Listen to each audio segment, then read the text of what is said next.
کہ نبی اکرم صلی اللہ علیہ وسلم کی بارگاہ عالی مرتبت کی حاضری کے دوران بھی الا ماشاءاللہ لوگ دنیا ہی مانگتے رہتے ہیں۔ میرا فلانا کام ہو جائے، میرے بچوں کے معاملہ سنور جائیں، فلاں کا مستقبل بہتر ہو جائے۔ دنیا کی خیر اللہ سے مانگنا برا نہیں، لیکن صرف دنیا ہی مانگنا اور اپنی آخرت کو فراموش کر دینا۔ اللہ فرماتے ہیں وَالْآخِرَةُ خَيْرٌ وَأَبْقَىٰ، آخرت تمہارے لیے بہتر بھی ہے اور ہمیشہ باقی رہنے والی بھی ہے۔ قرآن مجید نے سورہ بقرہ کے اندر قریش مکہ کی اس عادت کا ذکر کیا ہے۔ فرمایا جب وہ حج کرتے تو ان کا طریقہ یہ تھا کہ وَمِنَ النَّاسِ مَن يَقُولُ رَبَّنَا آتِنَا فِي الدُّنْيَا، ان میں سے کچھ لوگ یہ کہا کرتے تھے کہ یا اللہ ہمیں دنیا عطا کر دے، ہمیں دنیا دے دے۔ رب فرماتا ہے وَمَا لَهُ فِي الْآخِرَةِ مِنْ خَلَاقٍ، ان لوگوں کا آخرت میں کوئی حصہ نہیں۔ مانگی بھی ہے تو صرف دنیا، حج کر کے بھی دنیا، اللہ کے گھر جا کے بھی دنیا، شیخ کا بیعت ہو کے بھی دنیا، دینی محفل سے مراد بھی یہ، دینی اجتماعات کر کے بھی، دینی مدارس قائم کر کے بھی، خانقاہ کا مسجد کا ماحول بنا کے بھی، اس سے بھی مطالبہ فقط دنیا کا۔ ان کفار کی اس عادت کو ذکر کر کے ہمیں سمجھایا گیا کہ جو فقط دنیا مانگتا ہے اس کا آخرت میں کوئی حصہ، اور فرمایا کچھ لوگ ایسے ہیں وَمِنْهُمْ مَنْ يَقُولُ رَبَّنَا آتِنَا فِي الدُّنْيَا حَسَنَةً، اچھا انہوں نے دنیا بھی مانگی تو صرف دنیا مانگی، حسنہ نہیں مانگی۔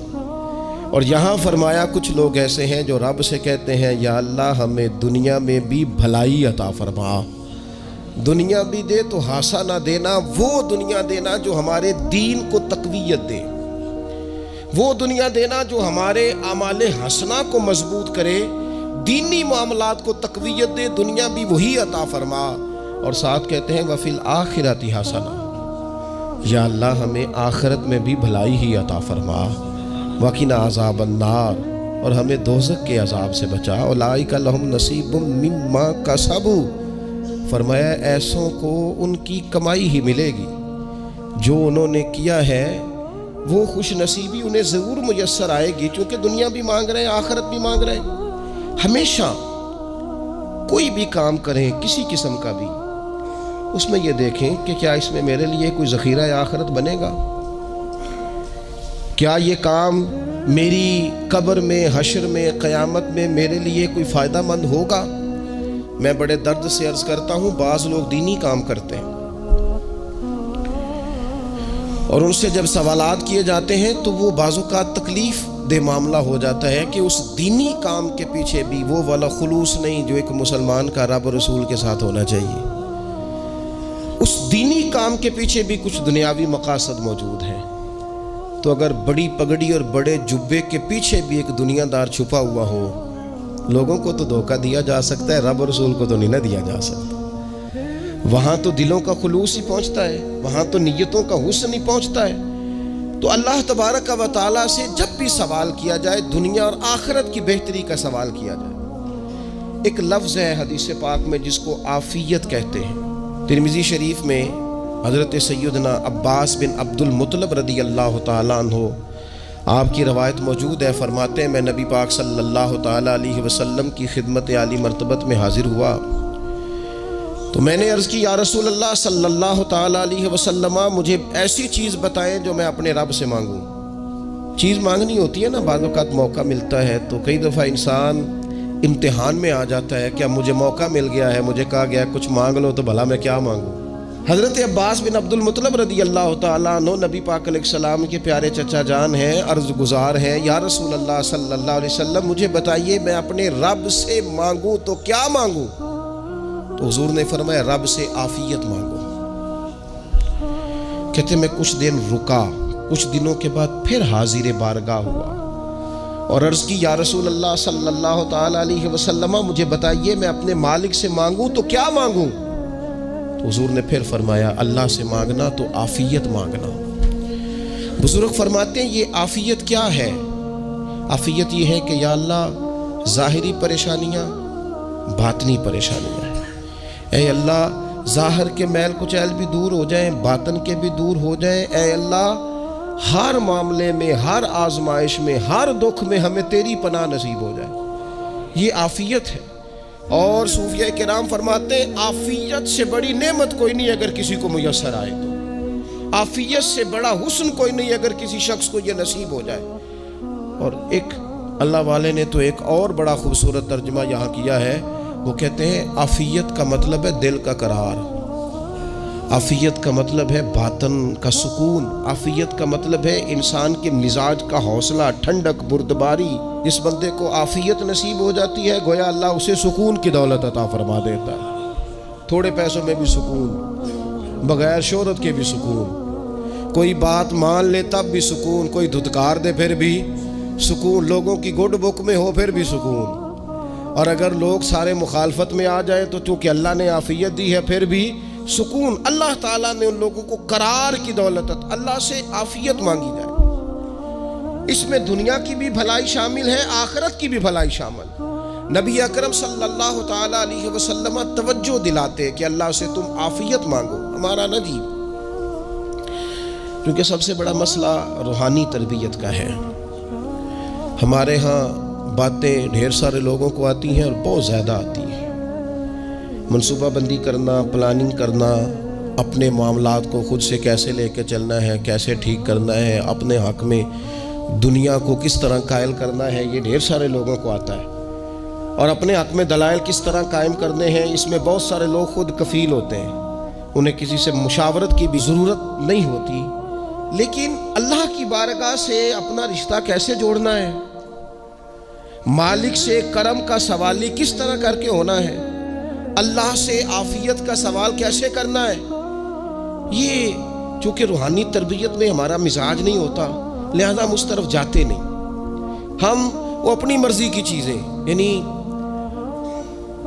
وظیفہ پوچھ کے گئے ایک صاحب، کچھ عرصے کے بعد آئے ہیں تو آ کے کہتے ہیں مولانا صاحب، پیر صاحب یا قاری صاحب یا فلاں صاحب، کسی سے بھی پوچھ کے گئے کس چیز کو نیک آدمی جانا، پھر لوٹ کر آ کے کہتے ہیں کہ آپ نے وظیفہ بتایا تھا پر کام کوئی نہیں ہوا۔ تو میں تو صاف کہتا ہوں اور کھلے دل سے کہتا ہوں کہ بھئی وظیفہ آپ کو بتایا تھا کہ اللہ کی رحمت متوجہ ہوگی، خدا کی رحمت کو آواز دینے کے لیے وظیفہ دیا تھا، کوئی بھی وظیفہ رب کو مجبور تو نہیں نہ کر سکتا معاذ اللہ۔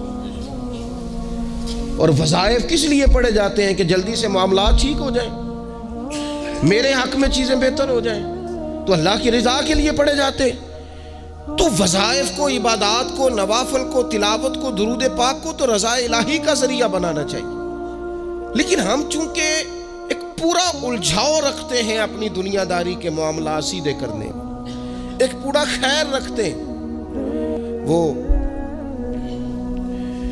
لوگ ملتے رہتے ہیں مختلف بزرگوں کی نسبت کے تعلق سے، تو بعض جگہوں پہ بعض لوگ بڑے تیز ہوتے ہیں، یعنی ان سے آپ کی ملاقات ہوتی ہے تو بندے کو محسوس ہوتا ہے کہ یار اسے تو پہلے ساری باتوں کا پتہ ہے، اور کئی دفعہ ان سے ملنے کے بعد احساس ہوتا ہے کہ یار اس سے تو تھوڑا سیکھ ہی لیتے تو بہتر تھا، یہ تو بات بڑی آگے نکل گئی۔ سارا پتہ ہوتا ہے، باشعور ہوتے ہیں، لیکن ڈر آتا ہے اللہ سے۔ اتنا باشعور آدمی، سمجھدار، پنچایت، پریا، لوگ، دین، دنیا سارا پتہ ہے، نماز کا ٹائم آ گیا تو وہ چھپتا پھرتا ہے، اس کی طبیعت پر بوجھ بن رہا ہے معاذ اللہ اللہ کے حضور حاضر ہونا، اسے خیر کا کام کرنا پڑ رہا ہے تو وہ ادھر ادھر نکلتا جا رہا ہے۔ تو سوال یہ ہے کہ پھر یہ شعور کا کیا مطلب رکھا ہوا ہے ہم نے؟ پھر اللہ سے دعا کرنے کی ضرورت نہیں۔ وہ حضرت عارف رومی رحمۃ اللہ تعالیٰ علیہ فرمایا کرتے تھے بعض لوگوں کو رب سارا کچھ دیتا ہے، سجدے کی توفیق نہیں دیتا۔ اس کا مطلب یہ ہے کہ وہ کہتا ہے یہ سارا کچھ لے اور نکل جا، میرے گھر نہ آنا، رکھ سارا کچھ پاس۔ رب سے عافیت مانگی جائے، اس سے اس کا فضل مانگا جائے، اس سے اس کا کرم مانگا جائے۔ اللہ کے پیارے رسول صلی اللہ تعالیٰ علیہ وآلہ وسلم اس عافیت مانگنے پر زور دیتے، توجہ دیتے۔ میں آپ کو صحیح بتاتا ہوں، رب نے اگر کسی بندے کو عافیت میں رکھا ہو نا تو حالات کیسے بھی برے چل رہے ہوں اس کا بگاڑ کچھ نہیں سکتے۔ اور اللہ تعالیٰ معاف کرے 100 دفعہ خاکم بدہن، اگر کسی وقت اس کے کرم کی نگاہ پھر جائے تو پھر سارے اسباب سمیت بھی انسان اپنے پیروں پہ کھڑا نہیں رہ سکتا۔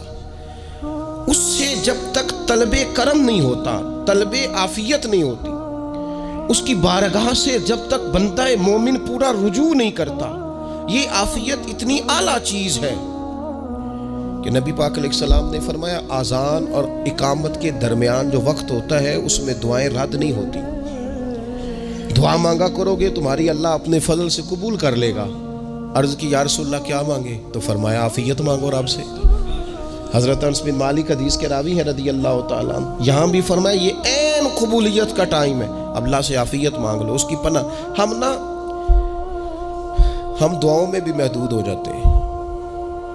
رب دا طالب کوئی نہ ملیا، جو ملیا طالب زردہ ہو۔ دعاؤں میں بھی حد بندی۔ بعض اوقات بچے بھی تربیت کرتے ہیں نا، ایک مولانا ہے، ان کا خیال ہے کہ انہوں نے مجھ سے کچھ پڑھا ہے، تو کبھی کبھی استاد جی کہہ دیتے ہیں، بہت پرانی بات ہے، انہوں نے مجھے فون کیا کہ اگر آپ کبھی تشریف لائیں، تو میں نے کہا پتر دعا مانگ اللہ کو چھوٹی جی گڈی دے وے۔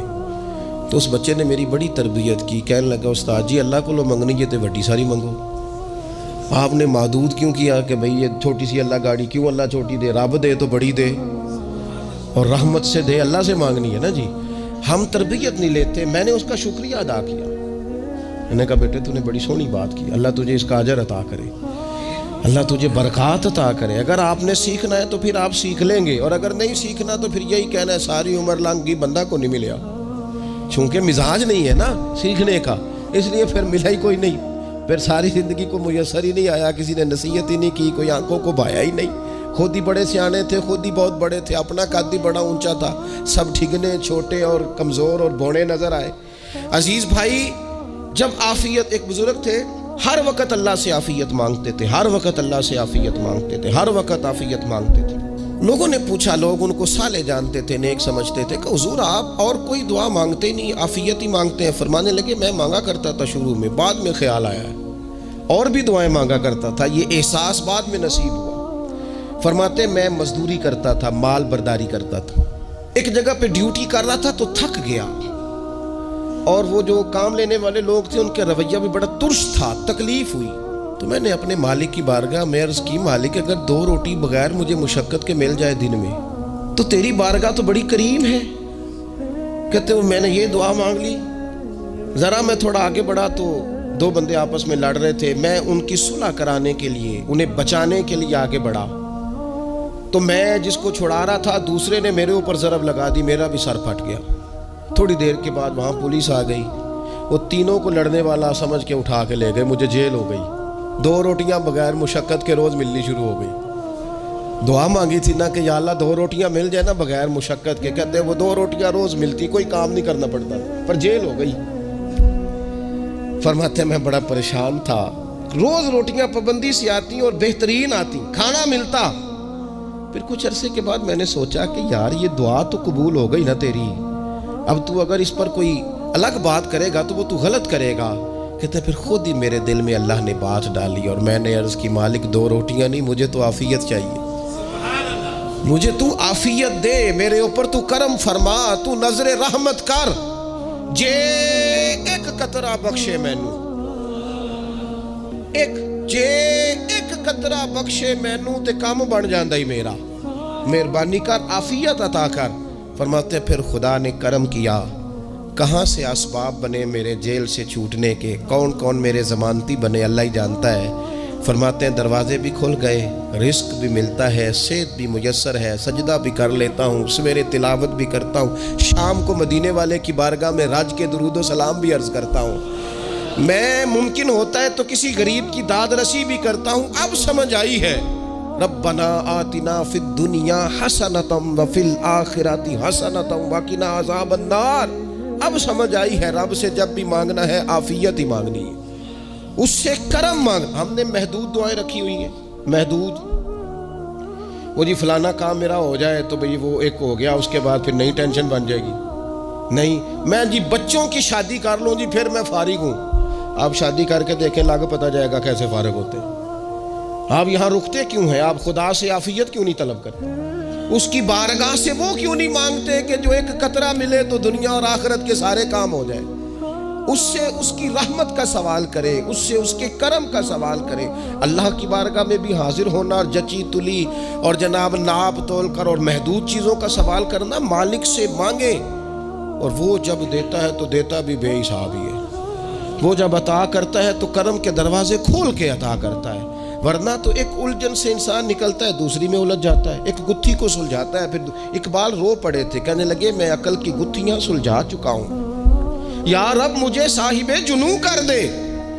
اللہ یہ بڑا میں نے ہیر پھیر دیکھ لیا، مجھے دیوانہ بنا، اب مجھے جنون ہو، اب میں کسی کے لیے رویا کروں، اب میں کسی کی یاد میں تڑپا کروں، اب میں رات کسی کے لیے میری آنکھیں بیدار رہیں۔ یہ بڑی ہو گئی دنیا داری، عقل کی گتھی حالانکہ نہیں سلجھتی، پر اقبال کہتے ہیں عقل کی گتھیاں سلجھا چکا ہوں، یا رب مجھے صاحب جنوں کر دے۔ اور پھر کہنے لگے بجھی عشق کی آگ اندھیر ہے، اب یہ مسلمان نہیں، یہ خاک کا ڈھیر ہے، تو مٹی بن کے رہ گیا۔ کیا کہاں اپنی ساری توجہات کا قبلہ کس چیز کو؟ میرے عزیزوں، اللہ سے عافیت۔ نبی پاک علیہ الصلوۃ والسلام نے ایک شخص سے پوچھا کیا دعا مانگ رہے ہو؟ تو اس نے کہا یا رسول اللہ میں اللہ کی بارگاہ میں صبر کا سوال کر رہا ہوں۔ تو حضور فرمانے لگے صبر تو مصیبت پر ہوتا ہے۔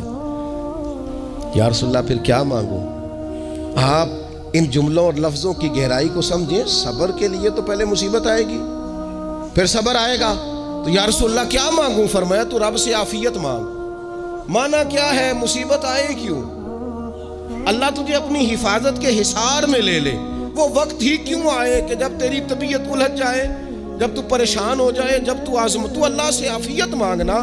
جب تو عافیت مانگے گا تو اگر کبھی مشکل آئے گی بھی نا، تو خدا پھر اپنے فضل سے مشکل سے نکلنے میں رستہ بھی بڑی جلدی عطا فرمائے گا اور تیرے اوپر فضل فرمائے گا۔ اگر عافیت، یہ جو ہم نبی پاک کی امت ہے نا، تو یہ ہمارے گرد اللہ کے فضل اور اس کی رحمت کا حصار ہے، یہ حصار ہے ہمارے گرد۔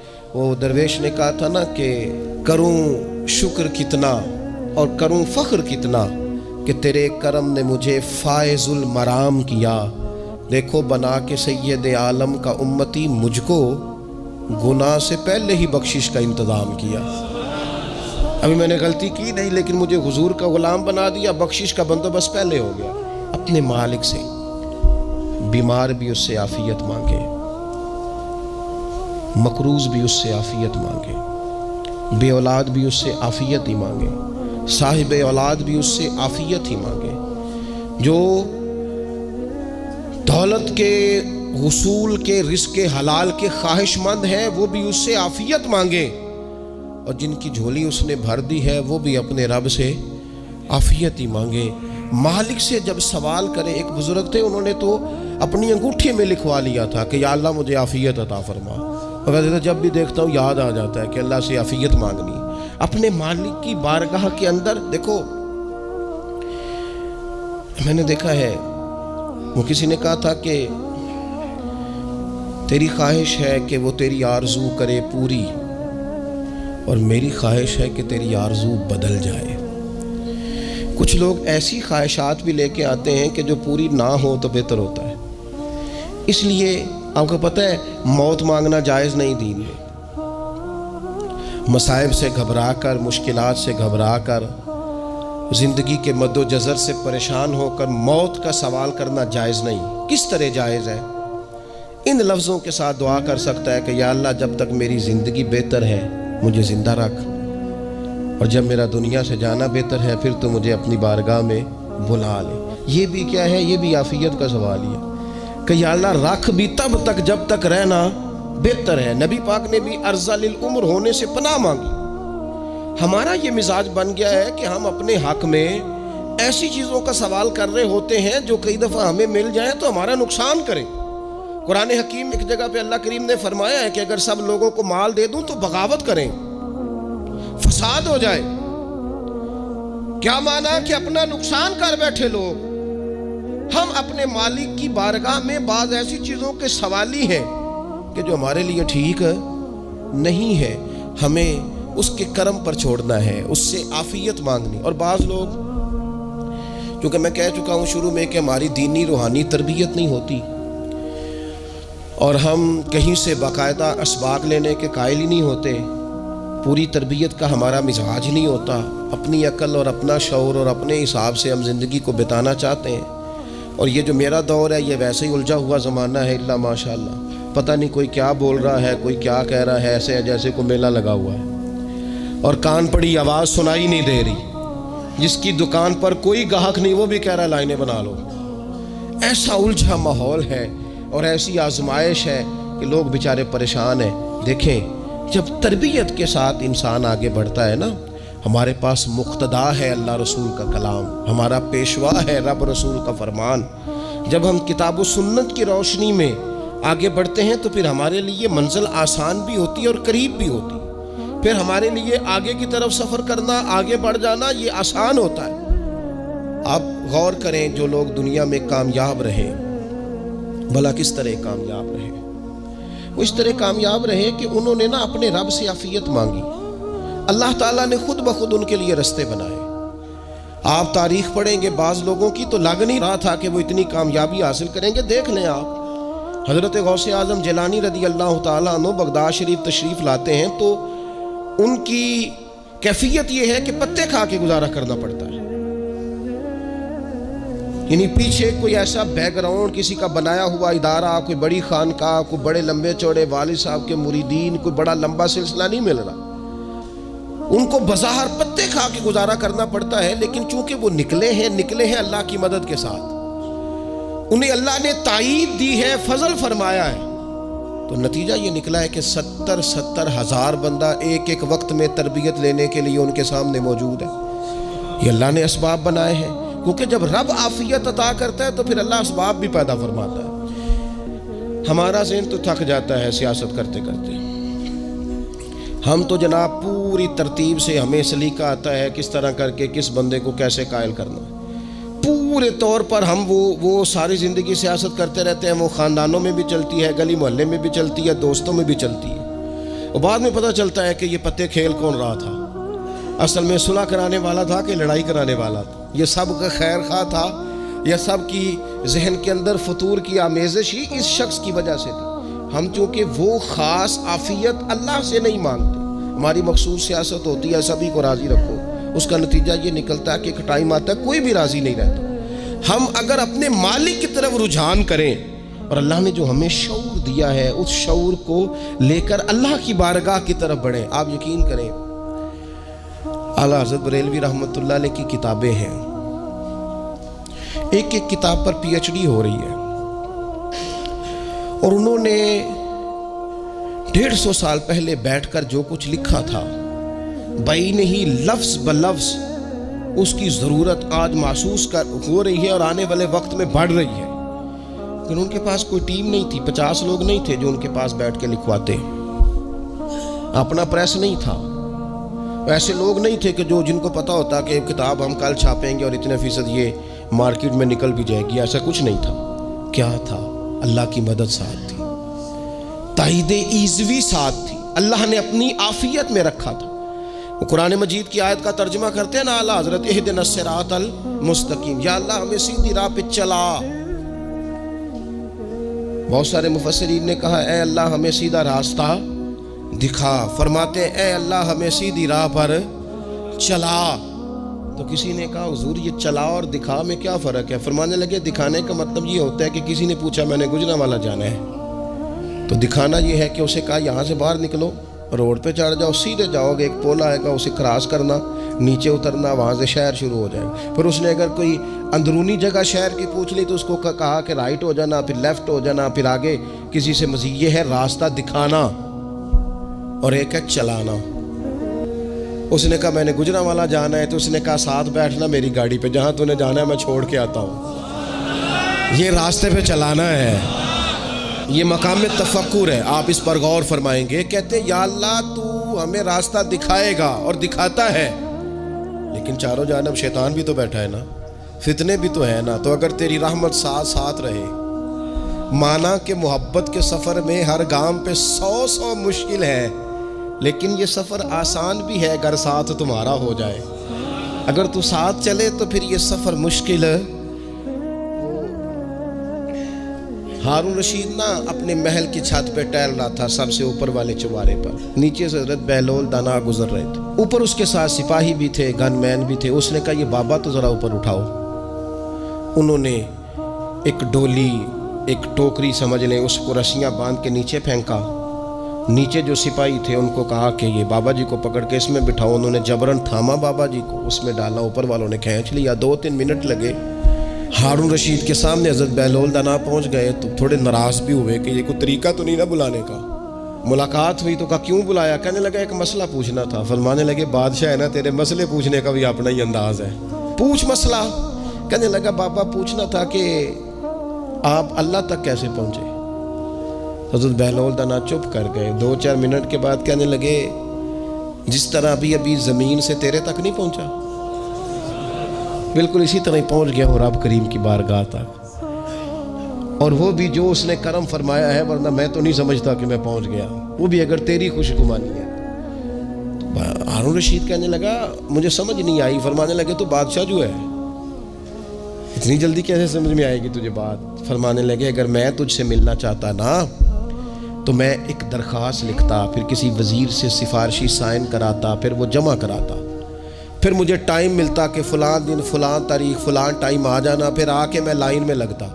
پھر بھی تو بادشاہ ہے، تیرا موڈ بنتا ملنے کا کہ نہ بنتا؟ جب میں چاہتا تو پتہ نہیں کتنا ٹائم لگ جاتا، جب تو نے چاہا ہے نا تو 1 منٹ بھی نہیں لگا۔ فرمانے لگے میں نے دعویٰ ہی نہیں کیا کہ میں جد و جہد کر کے پہنچوں گا، میں نے تو رب کی بارگاہ میں عاجزی کی ہے، پھر رب نے کرم فرمایا ہے، اسی نے مہربانی کی ہے۔ مانا کہ محبت کے سفر میں ہر گام پہ 100 مشکل ہے، لیکن یہ سفر آسان بھی ہے اگر ساتھ تمہارا ہو جائے۔ اس کے کرم کا ساتھ رہا ہے، اس سے عافیت مانگی ہے، اپنے آپ کو اس کے سپرد کیا ہے تو اس نے کرم کر دیا۔ جب تک یہ مزاج نہیں ہم بناتے کہ مالک سے عافیت کا سوال کریں، اپنے آپ کو اپنے رب کے حوالے کر دیں، اس کی رحمتوں کے سپرد کر دیں، اتنی دیر تک زندگی میں ٹھہراؤ نہیں آتا، قرار نہیں آتا۔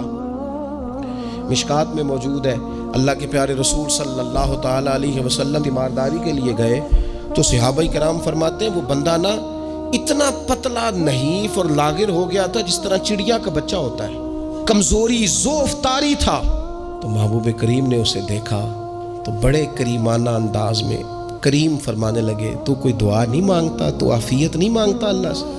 عرض کی یا رسول اللہ صلی اللہ تعالیٰ علیہ وسلم، میں نے اپنے رب کی بارگاہ میں عرض کی ہے مالک قیامت کا عذاب بڑا سخت ہے، میں نہیں برداشت کر سکتا، تو نے اگر مجھے کوئی سزا دینی ہے تو یہیں دے لے، قیامت کو نہ دینا۔ تو کہتے ہیں محبوب فرمانے لگے سبحان اللہ، او خدا کے بندے تو رب کی سزا دنیا میں بھی نہیں سہ سکتا، اللہ سے یہ بھی سوال نہ کر، تو رب سے کہہ ربنا آتنا فی الدنیا حسنۃ وفی الآخرۃ حسنۃ وقنا عذاب النار۔ تو رب سے دنیا میں بھی حسنہ مانگ، بھلائی مانگ، تو آخرت کے لیے بھی بھلائی مانگ، تو اس سے عافیت کا سوال کر۔